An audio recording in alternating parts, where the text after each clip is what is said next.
What is going on, y'all? Welcome to the Mission Ready Men briefing right here on the SHR Media Network, where we are training up warriors, not mealy-mouthed weaklings. Today is Tuesday, November 25th, in the year of our Lord 2025, and this is where you can come to get equipped to stand firm, speak truth, and fight back against a country and a culture that is trying to steal your faith, your family, and your freedom. Because this is, make no mistake, a spiritual battle. And this battle is always raging. It never takes a day off. So we're done pulling punches. We are done pulling punches, and the gloves are off, and we are getting after it. So be sure to follow us at Mission Ready Men on all the socials: Facebook, Instagram, Twitter or X, Truth Social, Getter, and be sure to subscribe to our Rumble and YouTube channels. And if you want to let everyone know that you are in this fight, go ahead and grab your gear at missionreadymen.com, click Shop 7 Armors, and check out all of the great designs that we have there. All right, y'all, it is go time. And this is Thanksgiving week. And just a quick programming note, I will not be live this Thursday. That is Thanksgiving. I have family coming into town. So I will not be live. We will have a replay. I'm not sure which one it'll be yet, but there will be a replay. Not that I expect anyone to really be worried about whether or not we're going to be on Thanksgiving Day. I mean, that's a day for family and stuff like that. People are going to be preparing their meals and all that. So, but we'll be here. We'll have a replay in case anyone wants to take a look. All right. This is Thanksgiving week, and so I am going to spend some time talking about Thanksgiving. And George Washington, the first president of the United States, at the request of Congress, no less, and if you read the proclamation, you know this, but he actually suggested in this proclamation that Americans give thanks to God for their freedoms. I know it's a crazy concept, but I want to read just a bit of the proclamation, and I'm gonna show it to you here because I want to call attention to some things that people either just don't know, forgot, or are willfully just ignoring. So this is the Thanksgiving Proclamation of 1789. By the President of the United States of America, a proclamation. Whereas it is the duty of all nations to acknowledge the providence of Almighty God, to obey his will, to be grateful for his benefits, and humbly to implore his protection and favor. And whereas both houses of Congress have by their joint committee requested me to recommend to the people of the United States a day of public thanksgiving and prayer to be observed by acknowledging with grateful hearts the many signal favors of Almighty God, especially by affording them an opportunity peaceably to establish a form of government for their safety and happiness. Now, therefore, I do recommend and assign Thursday, the 26th day of November, next to be devoted by the people of these United States to the service of that great and glorious being who is the beneficent author of all the good that was, is, or that will be, that we may then all unite in rendering unto him our sincere and humble thanks for his care and protection of the people of this country previous to their becoming a nation. I'm not going to read the whole thing, But that is significant. That is very significant because, and for all the people who say that America is not a Christian nation and it wasn't founded on Christian principles.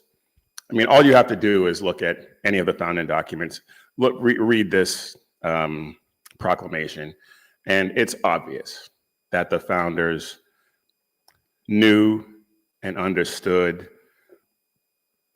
that their freedom, that their success in their rebellion against the king was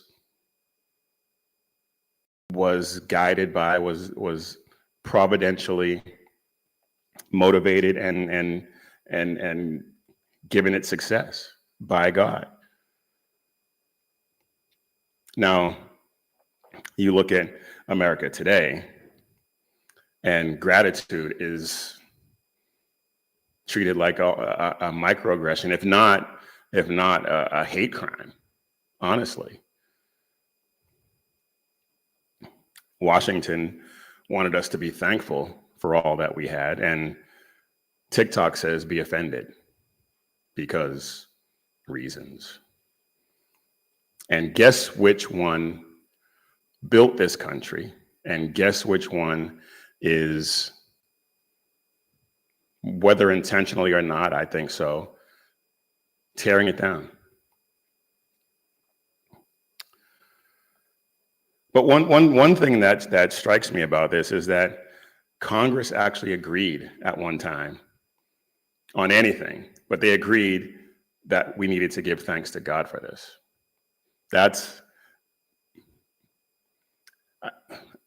It would be astonishing in this day and age. Back then, it was pretty much par for the course. But to designate a day of public prayer and gratitude to Almighty God would be unheard of today. They would take you to court if you try to do that today. But they knew that it was necessary because the country had just survived a war. They just won a war for their independence. They were dealing with the Articles of Confederation disaster that took place then, and then still managed to produce a constitution that didn't need 7,000 pages of bureaucratic legalese. It was a simpler time, and the government wasn't spying on you for having the wrong opinions. But getting back to actually Thanksgiving, George Washington in this proclamation, and I encourage you to read it for yourself. It's on mountvernon.org. He openly credited the success of this new nation to divine intervention, to Almighty God. They literally thanked God for America. And he enumerated the blessings that he bestowed on us with peace, unity, safety, civil liberty, and the Constitution. Living in this country is a blessing. Being an American is a blessing. People are killing themselves to come here. People aren't with very few exceptions, trying to leave.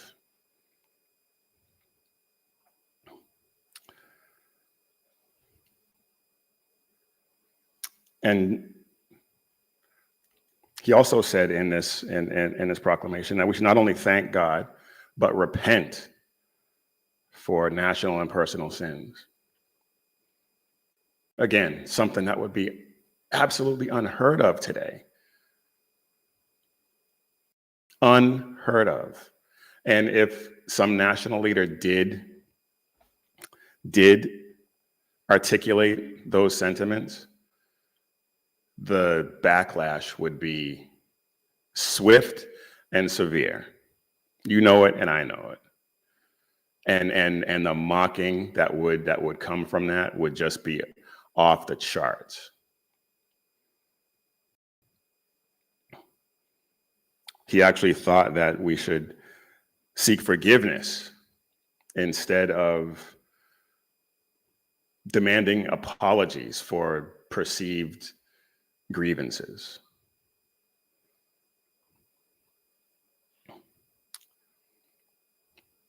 And something else that the founders understood, and don't forget that these were relatively young men compared to the walking corpses that we have in our government today. But he actually understood that gratitude required a perspective. He fought a war. He led a rebellion against a superpower. And with holes in his socks, frostbite, all the trials and tribulations that he went through to win that war, he had perspective. He had perspective that takes some people a lot more time to gain, if they ever do. And today, people start throwing tantrums if their latest iPhone is on back order.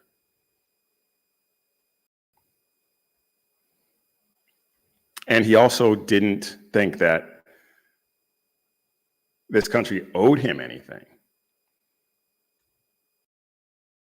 Whereas today, people think just by virtue of being alive, you are owed everything.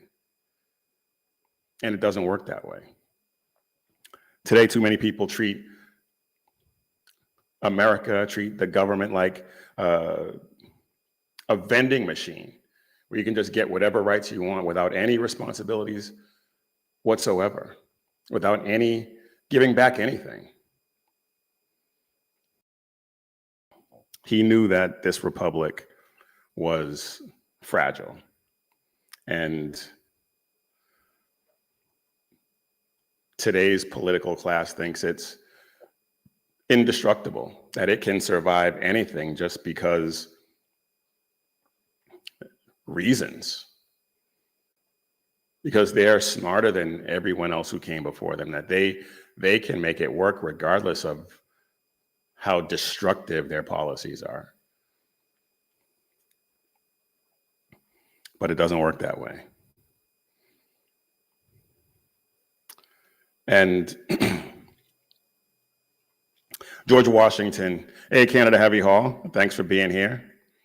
I see you in the chat. If you're listening and you want to get involved in the chat, please head over to YouTube, or wherever you're listening, you can chat, but it is easiest for us to see your chats here on the YouTube channel. So please hop on and give us a shout. We'd love to hear from you. But being an American, despite all of the chaos, despite all of the nonsense that's going on these days, being an American is a blessing. Make no mistake about that, it is a blessing. And we still have rights here that you can't get anywhere else. Anywhere else. Freedom of speech, freedom of religion, freedom of association. All of these things that George Washington in his proclamation tied directly to God, not government, the way like Tim Kaine tried to tell us. And if you have any doubts about how blessed you are to live in this country, to be an American, try posting some dissenting opinions. Well, we see it happen in the UK, but try doing it in Nigeria. Try doing it in China. Try doing it in Saudi Arabia. our newest ally, newest non-NATO ally. Try doing it anywhere else and see what happens. Imagine me saying what I'm saying right now in China, in Russia, in Syria, in Saudi Arabia, in Somalia, anywhere, in the UK.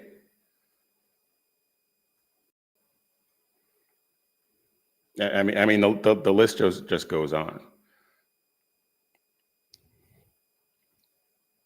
And the opportunities that you have in this country, it's why everyone in those other countries fight to come here,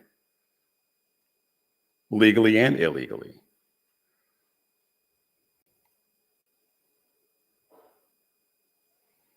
But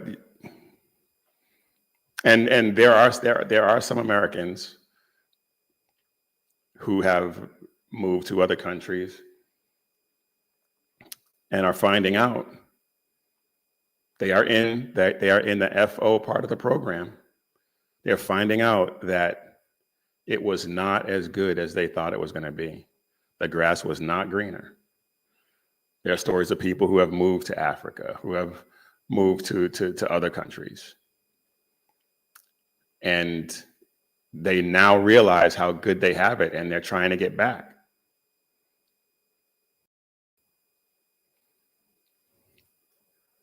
Yeah, we have inflation. Prices aren't down as much as we would like. The politics is a clown show, despite the fact that we have a Republican I support in office, and the government is somewhat controlled by Republicans who are more closely aligned to what I believe than the other side.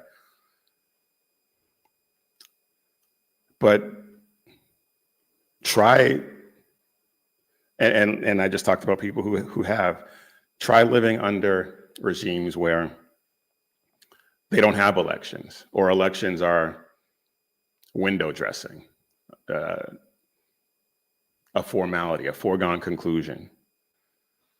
And corruption is the national pastime. It's you would not like it. You would have a much greater appreciation for what we have here in this country. I guarantee it. But even with everything that's going wrong, most Americans, although that number is dwindling a little bit, but most Americans still have an instinct to resist, an instinct to push back against tyranny, against oppression, real oppression, not this fake oppression that the left would have you think is going on. We still have the same DNA that George Washington appealed to in his proclamation in 1789.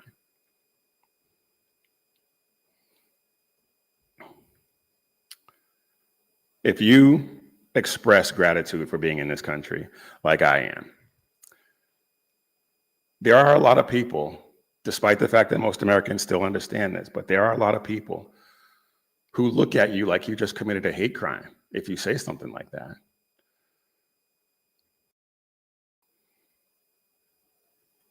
And when the gratitude dies, when people forget why they should be thankful, that's when entitlement shows up. And that's why we have a generation that thinks that the country owes them something. That's why people are upset that their SNAP benefits ran out, that they're now going to have to work instead of collecting a check from the government without doing anything to earn it.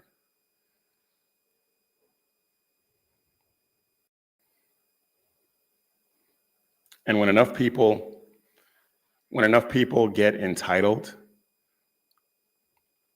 liberty will collapse under the weight of all of those demands.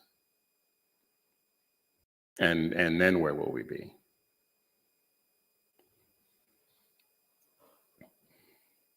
America is not perfect, but it is far and away infinitely better than any of the alternatives. Infinitely better. So if George Washington could thank God after fighting a war, after surviving a harsh winter, dealing with Congress, you can be thankful too. And you should. Even if Walmart is out of your favorite, whatever trinket you're looking for.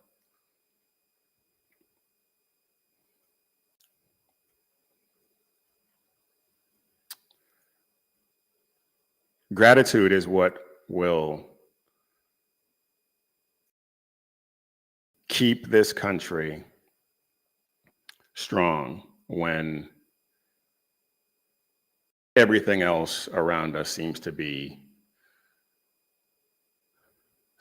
devolving into chaos. We have to remember that this is still the greatest country in the history of the world, and it is a blessing to be here, and we should be thankful for it.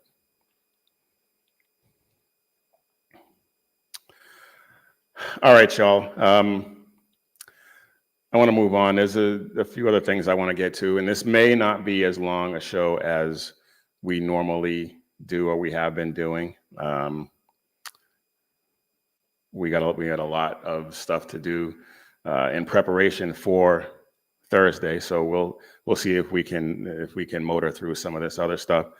But I want to talk about Minnesota, and I wrote an op-ed. I wrote a piece on SHR Media about the corruption and fraud that we're seeing in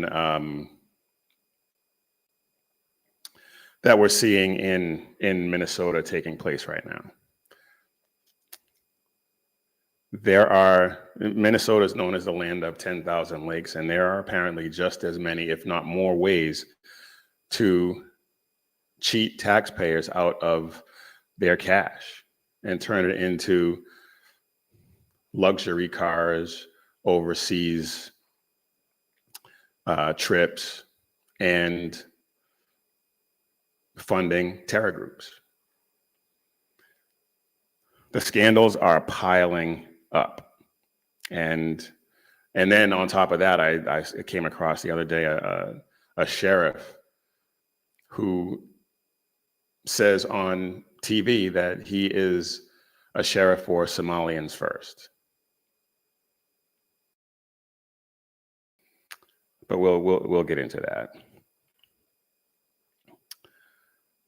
But let's in this op-ed, I talk about, not even really an op-ed, just it was pretty much just a straight news article about all of or most of the scandals that are being perpetrated against the people in Minnesota. They have charged a number of individuals. I believe the number is up to 78, if I remember correctly. I think when I wrote this, it was 77. I think one more person has been charged. But in what's known as the Feeding Our Future scandal, defendants are accused of diverting child nutrition funds into shell companies, luxury purchases, and overseas accounts totaling, at the time I wrote this, it was $250 million, but I saw a report yesterday out of Minnesota that said it was closer to $300 million. And many of them have already pleaded or been found guilty.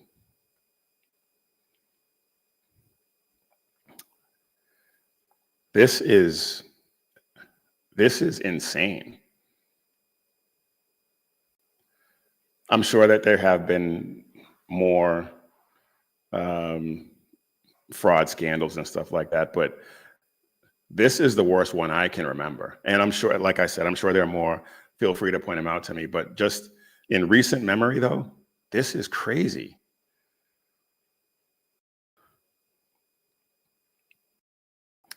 But it wasn't just that. There were Medicaid, autism service fraud rings. People were using autism therapy as a money laundering, money siphoning front. I just saw a report either last night or this morning where a couple were running a home health agency out of a mailbox to the tune of almost $8 million.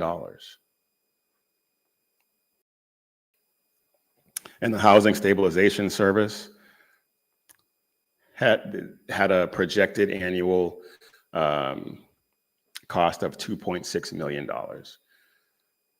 And this was back in 2020 when it kicked off. In 6 months, in the first 6 months of 2025, it was $61 million.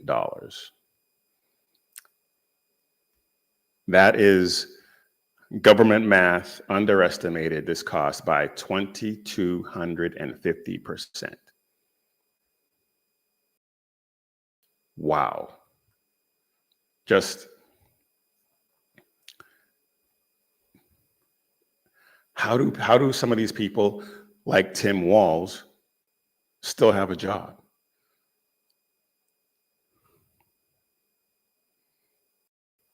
And there are claims that fraud money is making its way to Al-Shabaab, the Al-Qaeda linked terror group, through Hawala networks, which is the way they transfer money. And according to reporting by the City Journal, law enforcement officials have confirmed that significant funds have in fact been sent to Al-Shabaab, whether intentionally or they're just getting their beaks wet, taking their cut. They don't know yet, but these officials say with near certainty that Al-Shabaab has benefited greatly from these fraudulent funds, from this theft. Now, nobody's been charged by the DOJ yet. This is still in the beginning stages, I guess. But terrorism experts say that this is not only plausible, but likely. And like I said, the local investigators have basically confirmed that this is happening. There's a ton of smoke, but nobody wants to admit that there's a fire because that fire is politically inconvenient.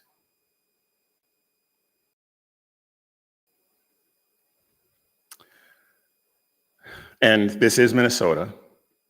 Many, if not most, of the defendants in these cases come from the Somali American community. And I was actually shocked to find this out when I was looking into this. 58% of Minnesota's Somali population are American citizens, are US born. And the remaining 42%, most of them are actually naturalized citizens. That shocked me, actually.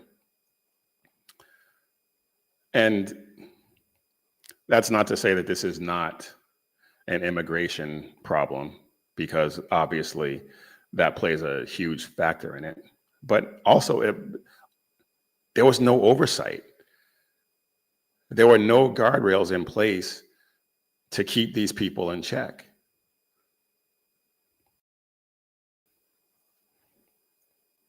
And by these people, I mean the perpetrators of these crimes.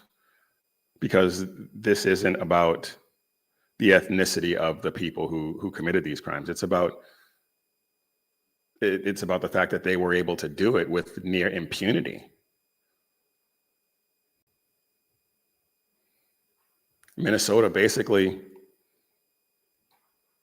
wrote in giant marker on these welfare programs, please steal from us. Neon signs flashing. It's right here, come get it.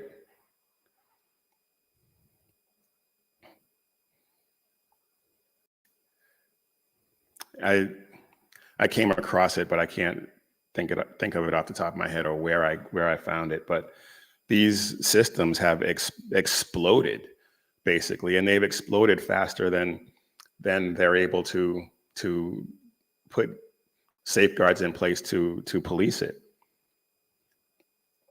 Meanwhile, public school enrollment is going down, but the number of non-teaching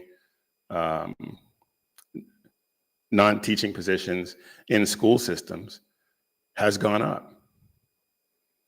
Why? If students aren't enrolling in the school, what do you need all these extra people for? Well, we know why. We know why. They're paying off their union buddies. If this is happening in Minnesota like this, it's happening everywhere. And the only reason it's really come out in Minnesota is because President Trump, he canceled the temporary protected status for Somalians who benefited from this when it was first implemented back in 1991 by George H.W. Bush. And back then there was a civil war going on. And so that was deemed appropriate at that time. And the fact that it took until President Trump to cancel this is kind of shocking. But if he hadn't done that, this case probably would have flown completely under the radar. And I know I probably wouldn't have come across it, and I wouldn't have written about it. But here we are.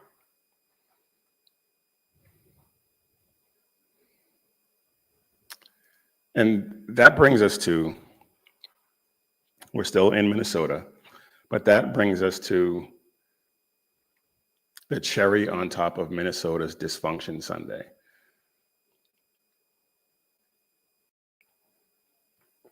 There is a sheriff in Minnesota, and I got all these different stories. Just the corruption in Minnesota with this fraud is just out of control. But I'm going to move on and talk about this guy. And this is a sheriff of Somalian descent in Minnesota. And I'm only going to play a little bit of it because he's speaking in Somali.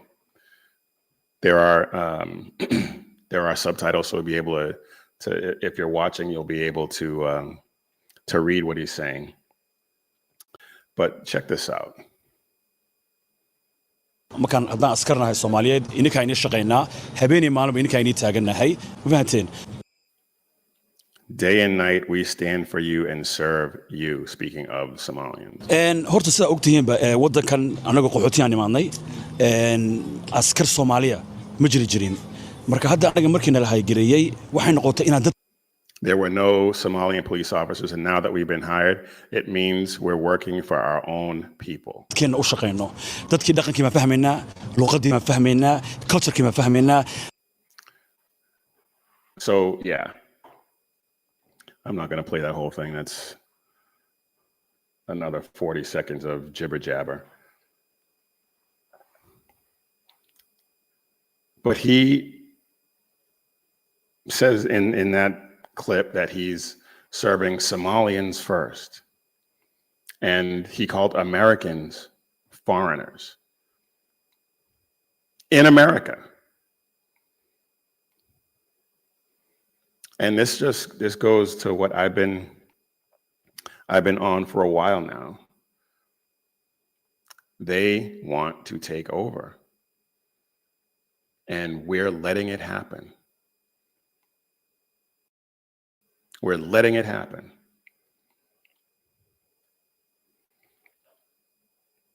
When you got these massive law enforcement fraud investigations because of weak oversight and possible terror ties, and then a law enforcement officer appears to he appears on national, well, not national, this was local Somalia TV, sounding like he's running for office in Mogadishu. If you're not connecting these dots, I don't know how else I can help you.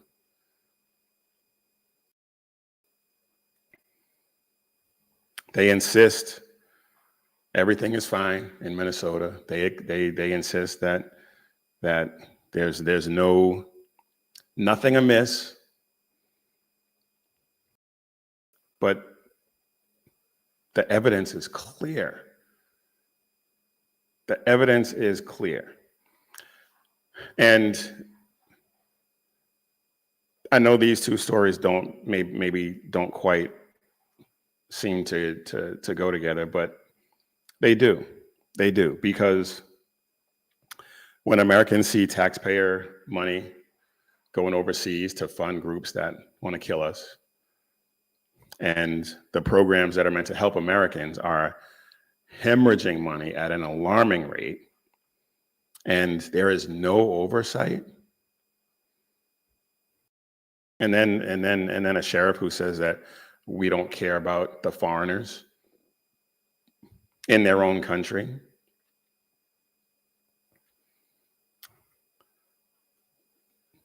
I believe that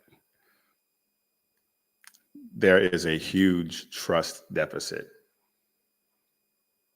And I mean, that's, I don't even have to say I believe it. I mean, it's obvious. There was a huge trust deficit between American citizens and our elected officials. And it's real, and it's getting wider and wider because of stuff like this.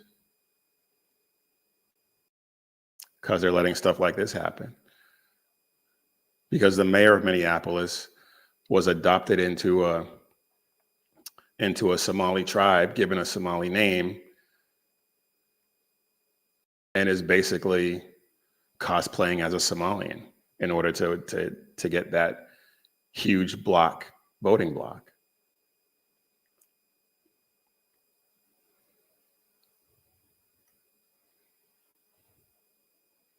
And so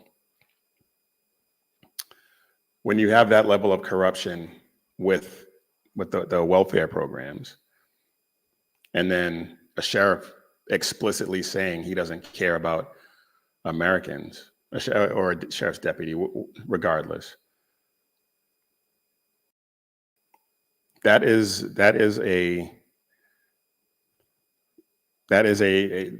fumes of preferential policing that could prove to be explosive. And that's a recipe for disaster. And it's a national security issue too. I talked about that in the piece I wrote. It's the fact that there's even the possibility, and I believe that it's actually happening, of the money being siphoned away from welfare programs meant to help Americans, being siphoned away and given to terror groups. That's a breeding ground for some events that we cannot afford to have happen. Cannot afford to have happen. And even if by some stretch of the imagination, Al-Shabaab or any terror groups didn't get any of this money, you would have to be kind of foolish to believe that. But let's just pretend, for the sake of argument, that they didn't. If this continues, eventually one of those terror groups will, unless oversight becomes something more real than just a passing fancy, just a buzzword, until the news cycle flips.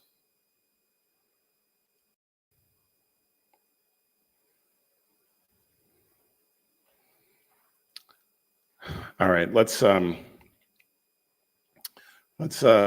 on, because there's a few other things I want to talk about, and we may be able to get you guys out of here a little earlier than usual, if I can motor through some of the rest of this stuff. But right now, I want to get a word in from our sponsor, and our sponsor for today's show is Carry Girl Gear. And right now, there is a Black Friday sale going on where you can get up to 50% off before the holiday rush. And you got all kinds of great stuff. You got the Carry Girl wallet, and you got the Anatomy of a Revolution, which is a mug, which is what I am drinking my coffee out of this morning. Awesome cup. And then just all kinds of great designs. The Tea Club, which had been exclusive, some of these designs were only for Tea Club members, are now public. And so check out these designs. I Will Not Comply. Blessed. Just all of these great designs that you really want to take a look at. And not just t-shirts, not just sweatshirts. Concealed carry leggings, concealed carry canvas bag, just all kinds of great stuff. And this Pretty On Point tumbler is pretty awesome too. And the Grace Collection has some really great stuff in it too. Excuse me. A Girl Read Your Bible hoodie, Jesus is King trucker hat. These are some great holiday gifts. And speaking of, this drinkware is awesome too. The Bulletproof Mom glass, pint or wine glass. The Trump 47 whiskey glass, which I have. The Patriotic decanter, which is new. I hadn't seen that before. I hadn't noticed it before. That looks pretty awesome. Just all kinds of great stuff that is going to be perfect for gifts for the holidays. So check it out. And you can also go over to missionreadymen.com and check out those designs over there as well. I guarantee you will not be disappointed. So check it out. Visit carrygirl.com and get yourself all set up for Christmas. All right, y'all. I am Biggie, and you are watching or listening to a Mission Ready Men briefing right here on the SHR Media Network, where you can catch my good friend Sackhead Sean with The Edge of Liberty every Monday and Wednesday at 11 p.m. Eastern, 8 p.m. Pacific. Although he is off this week, he is visiting family, so he will not be on this week, but be sure to tune back in next week where he will be there. The Reaver of Common Sense with Jersey Joe every Monday and Friday at 9 p.m. Eastern and 6 p.m. Pacific. And BZ with the Berserk Bobcat Saloon every Tuesday and Thursday at 11 p.m. Eastern and 8 p.m. Pacific. So be sure to like and subscribe and share all of those great shows, and pray that we have a breakthrough for the rest of this year. The last time I looked, we were at 677. So please share these programs, help us get the word out. We're trying to get to 700 by the end of the year. So if you could help us do that, that would be amazing. All right, now back to our regularly scheduled programming. And I welcome you to the Upside Down. This is a country where you can torch an American flag and get a pat on the back. I completely disagree with that. I know a lot of people, and I think even some of my friends here at SHR don't agree, but I think it should be, I think it should be a crime, but that's a discussion for another time. But you can torch an American flag and nothing will happen. But if you eat bacon within eyesight of university-approved Muslim prayers, then suddenly you are a hate crime supervillain. On the University of South Florida, I believe, USF, 3 men went up to a rooftop, a garage rooftop, where they were, where some Muslims were praying with their morning prayers. And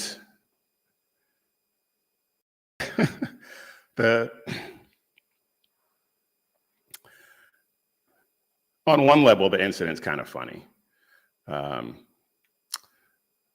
Let's see if I can pull it up here, because it's I thought I had it all queued up, but I guess not. But I really want to show this to you, because this was, on one level it was funny. On another level, I don't really, I can't condone it, because it's not what Jesus would have wanted. Oh, I did have it queued up. Here we go. So I'm going to show you this, and then we'll get into it.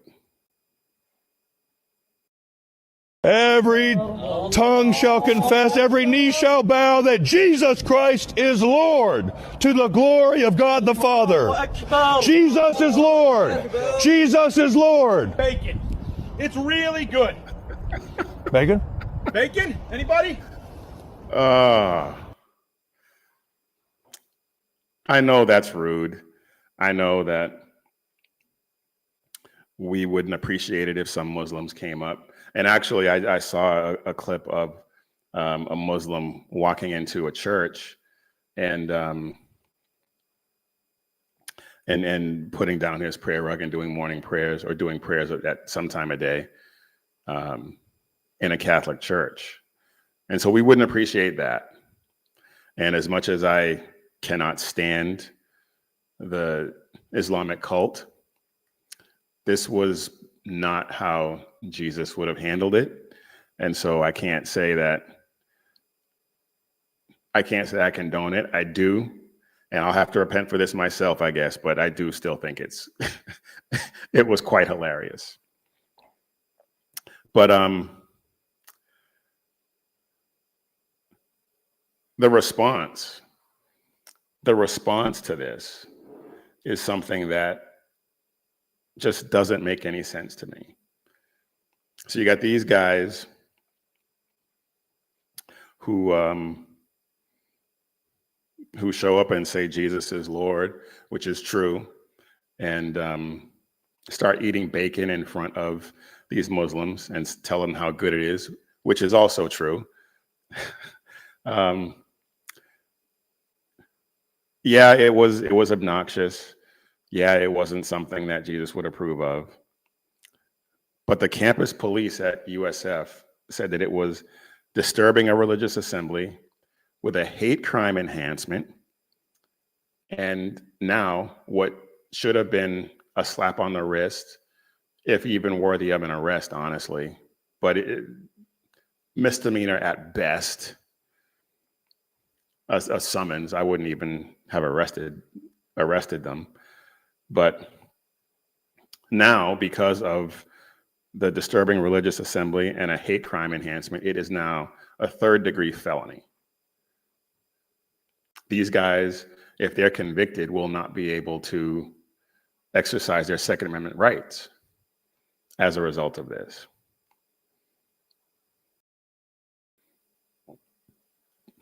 It's ridiculous. And let's just get the double standard out of the way. We know that if a Christian group was praying in a public place and some Muslims came up and waved the Quran,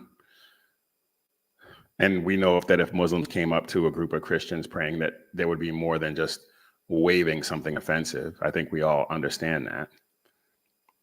The university would say, free speech. That's free speech. Christians are screamed at and harassed on campuses all the time. All the time. Does anyone even get arrested? Much less charged with a hate crime? And how quickly or conveniently we forget that Jewish students are harassed, threatened, assaulted. Their worship services are interrupted. And nothing happens to the people who commit those obvious crimes. Assaulting someone is a crime. Threatening someone is a crime. But because it's the Jews, it's free speech.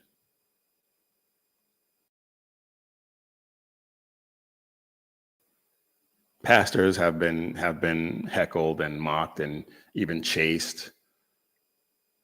And that somehow is dialogue. But interrupt a Muslim prayer, and all of a sudden every administrator morphs into, I don't know, the Grand Maester of campus compliance or something. It's insane. But I want to get this response, because this is just pathetic. Absolutely pathetic.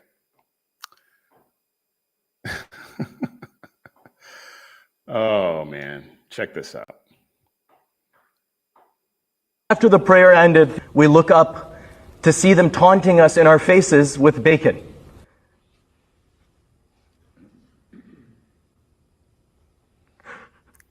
He's crying. He's crying. I had to relive the whole thing again. After the prayer ended.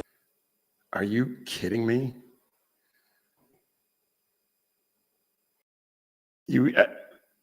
What? There is no crying. What is that? I thought Muslims were supposed to be these hard jihadists. And this dude is crying because somebody ate bacon in front of him? Really? That's pathetic. That is a pathetic display. And I don't know if it was fake. It looks like it might have been fake. I don't know, but wow. Just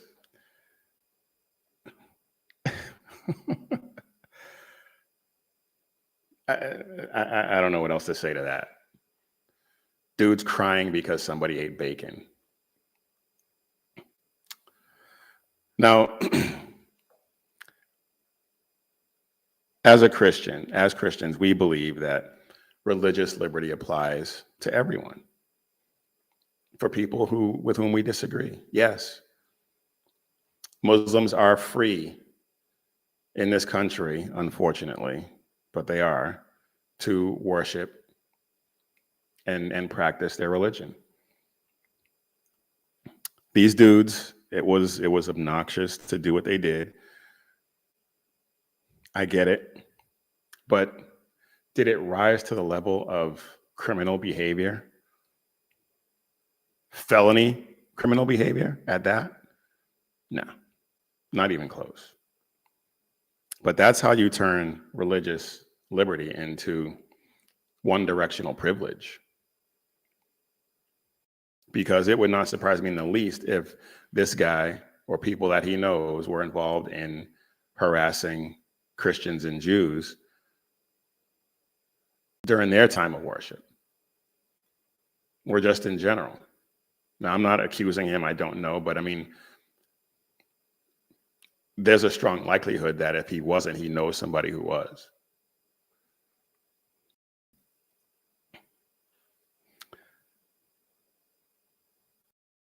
Free expression of faith shouldn't vanish just because some administrative bureaucrat is terrified of being called Islamophobic on social media.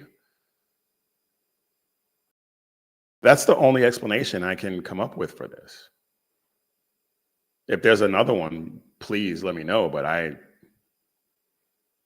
can't think of one. I can't think of a plausible one.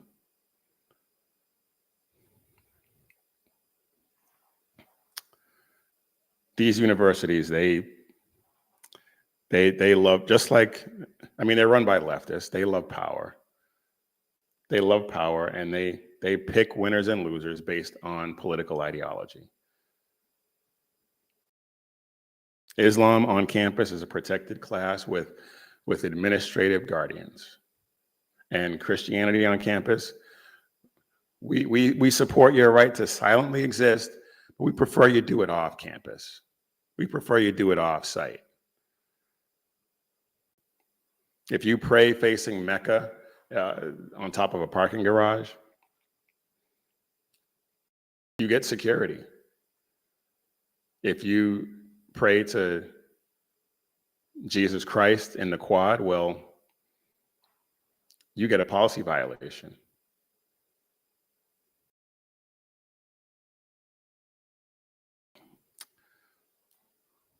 So again, what those guys did, not the best idea. It wasn't Christ-like. And that's what we're called to be. We're called to model ourselves after him. But we also understand that this is selective justice. And I'm against the whole hate crime thing anyway. A crime is a crime. And labeling something a hate crime doesn't make it more illegal. If you assault somebody because they're Muslim, because they're Christian, because they're homosexual, whatever the case may be, whatever immutable or even not immutable characteristic you think they have, the motivation behind it is irrelevant. The fact that you assaulted them is the crime. So if somebody assaults a Muslim and they get a hate crime charge and they go to jail for whatever, 10 years. But if a Muslim attacks a Christian because they're Christian and there's no hate crime enhancement, oh, they probably get a few years probation for the exact same thing. So I cannot deal with the hate crime thing. I think that's ridiculous.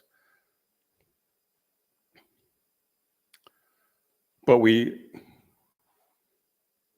don't want to have a society where prayer can only happen if officials, the authorities, university or otherwise, approve of the optics. We're seeing it now in the UK, where people have been arrested for praying silently to themselves in front of an abortion clinic or a mosque or whatever. There's been a number of those instances, and those people have been arrested.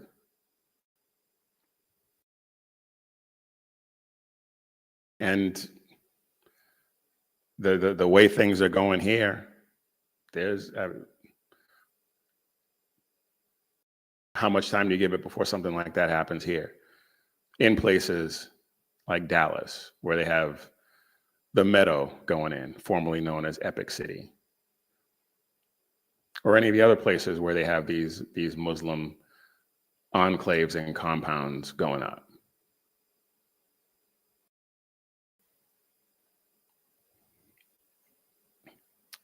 So we need to we need to respect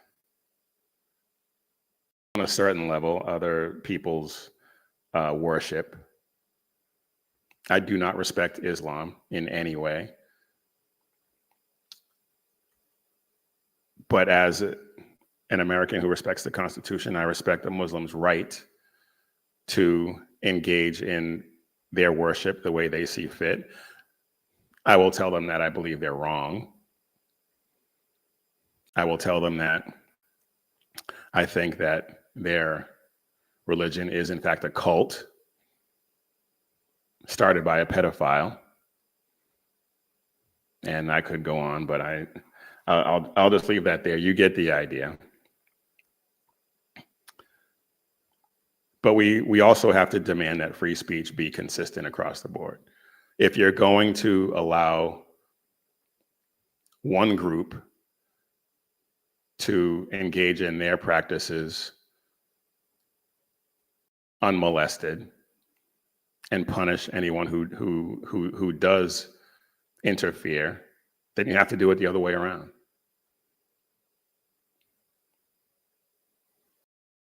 And we have to push back on stuff like this when the state or some other entity decides that one religion deserves more protection over another. Because that's what we're seeing. And that's what's allowing this explosion of mosques all over the country.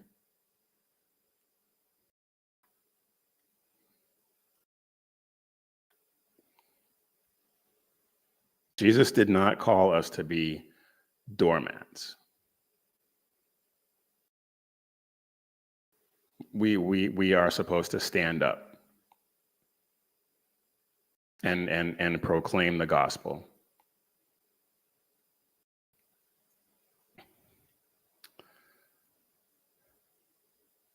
This is not about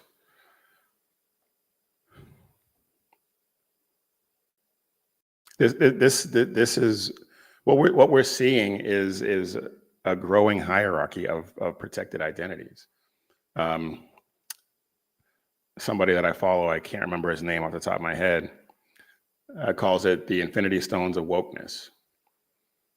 And the more infinity stones you have, the more protected you are. And right now, Islam seems to be the main stone.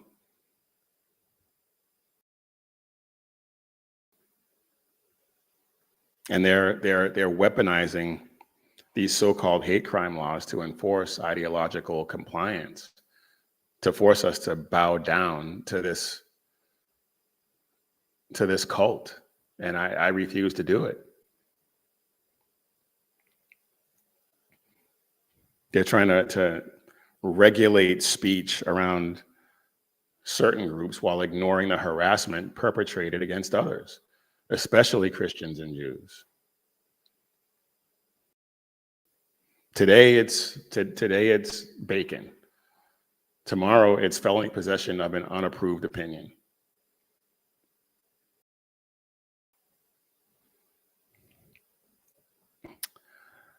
All right, I'm going to leave that there. I could go on about that forever, and I want to get you guys out of here. There's a lot, there's a lot of nonsense going on right now, but I want to get to this. This was funny, and I don't know if you have heard of this person, but there is a woman running for a congressional seat in Tennessee by the name of Afton Ben or Afton Bain. And she's in Nashville, okay, and running for a congressional seat that represents Nashville. And take a listen to what she said about Nashville.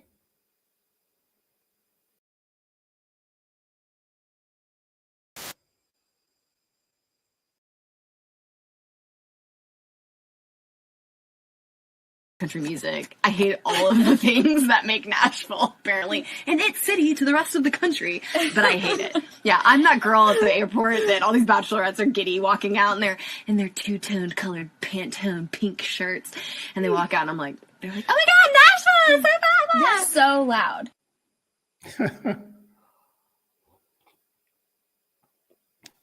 So she hates Nashville. She hates country music. And she's running for the congressional seat that represents Nashville. That seems like a political blunder of epic proportions to me. And why do they always look so nuts? That's crazy. She looks insane right there.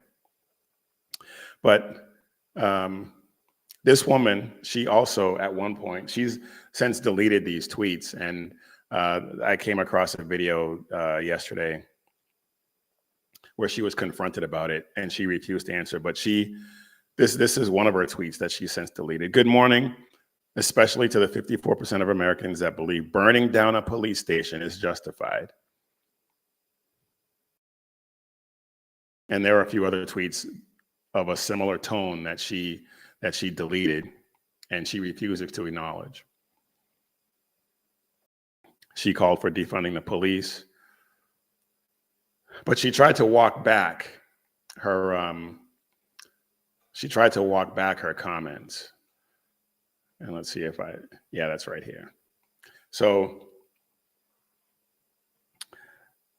let's just listen to it.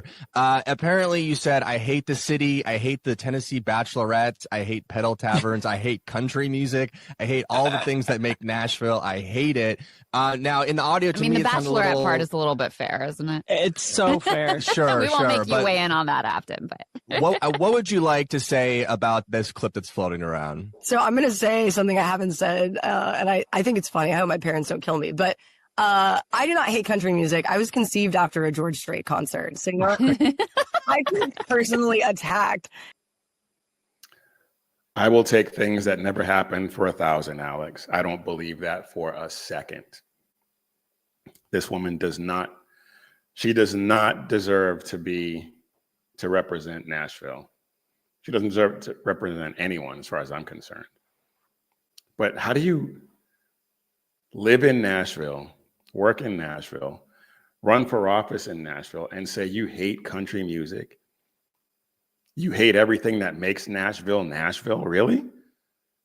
So what does that mean you're going to do if you win elected office? You're going to try and do everything you can to change what makes Nashville, Nashville.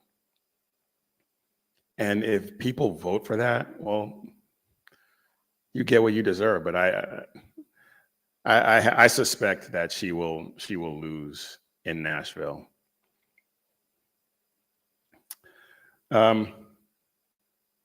Something else I wanted to talk about. We have the Seditious Six, that video with Alyssa Slotkin and Mark Kelly. and a few others whose names escape me, and I don't really care, honestly. But they had that video where they encouraged service members to disobey or to not follow orders handed down by the commander-in-chief. And Mark Kelly, I found this out yesterday, and it came out a year ago, and I'm actually surprised and kind of irritated at myself that I did not know this until yesterday. But Mark Kelly started a spy balloon company funded by China. Oh, here we go. There we go. That's it. Started a spy balloon company funded by China.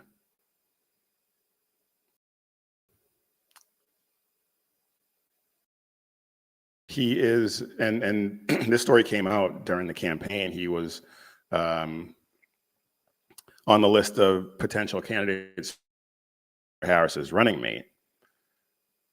And he started this company, co-founded this company called Worldview in 2012.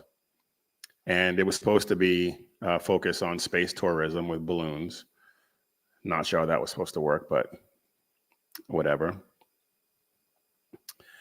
And they got venture capital from a Chinese company, and now, which is one of China's largest corporations, and now the owner of that venture capital company that gave them the money is the CEO. The Wall Street Journal reported in 2021 that Tencent collected a trove of data over the years from its mobile app WeChat.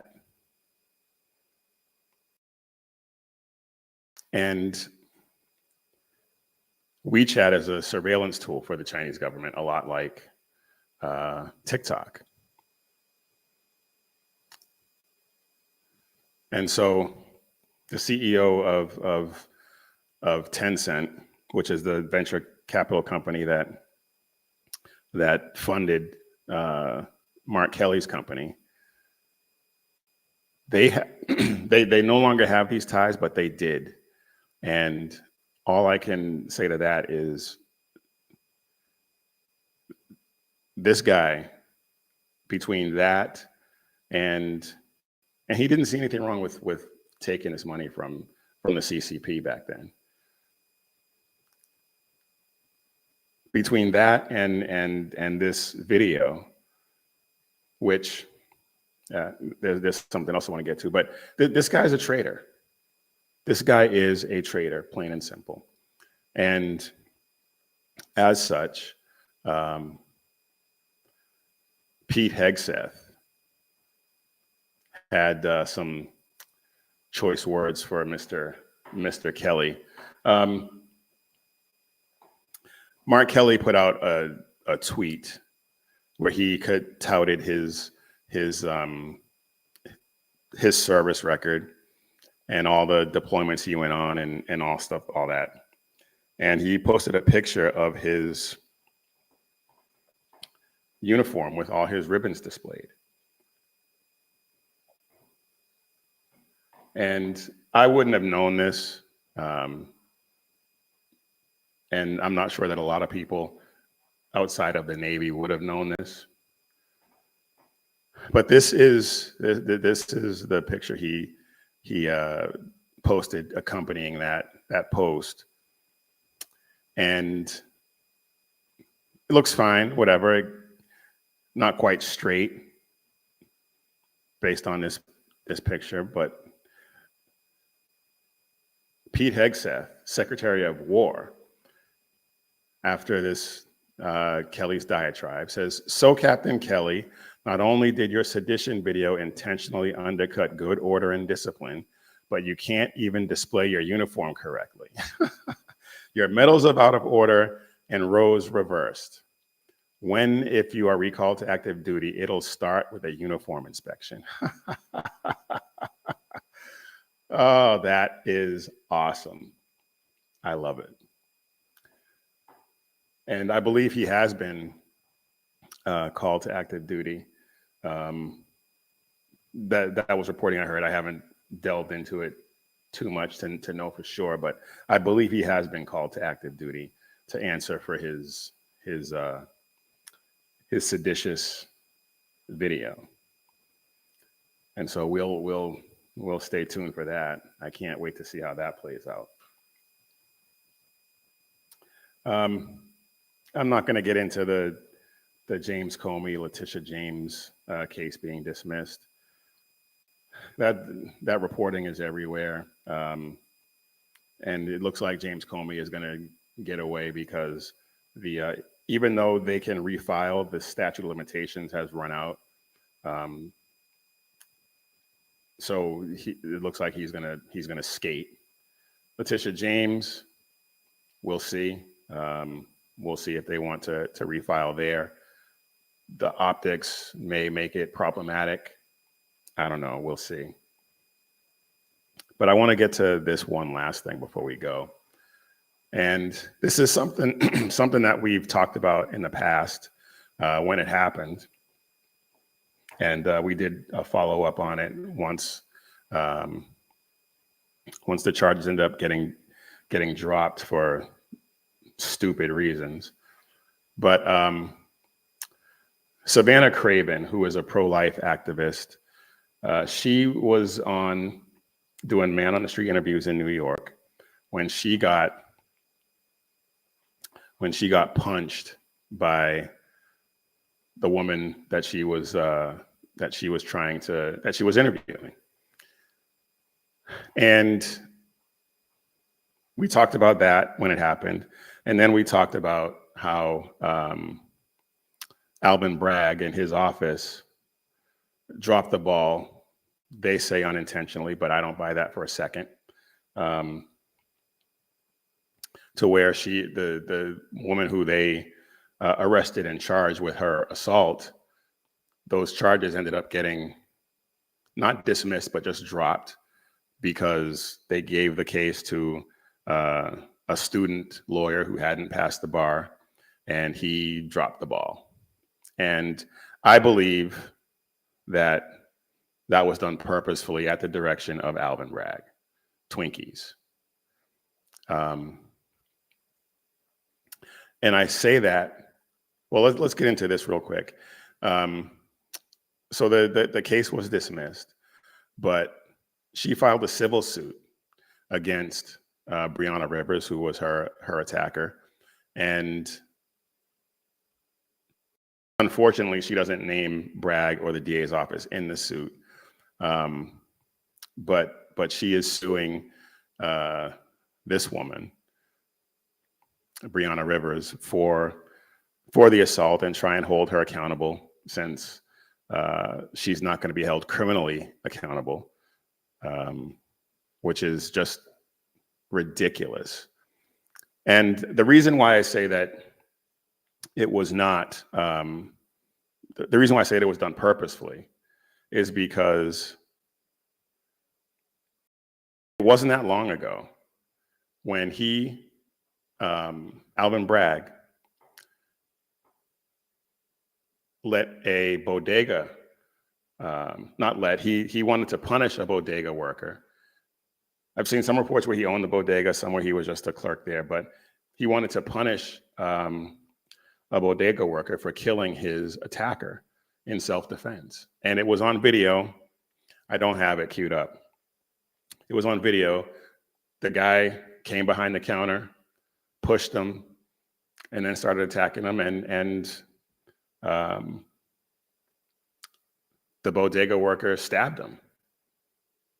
And then, which part of the story that is not widely known or not widely reported, is that